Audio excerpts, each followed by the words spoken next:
Attorney G, alin sa properties naming mag-asawa ang akin talaga?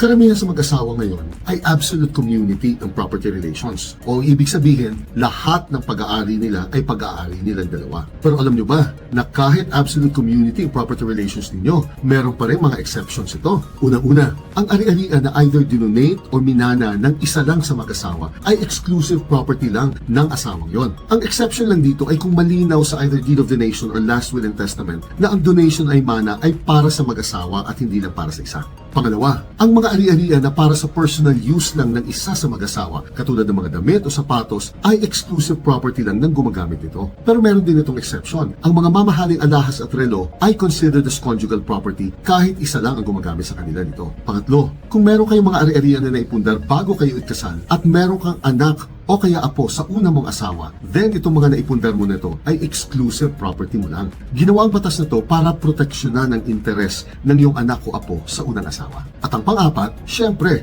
lahat ng fruits o kaya kikitain ng exclusive properties na yon ay exclusively owned mo rin. Napaka-importanteng malaman ninyo ang mga exceptions nito para alam ninyo sa mga ari-arian ninyo kung alin doon ang pwede kayong magdesisyong mag-isa at alin ang kinakailangan kumonsulta kayo sa asawa. Jeanette!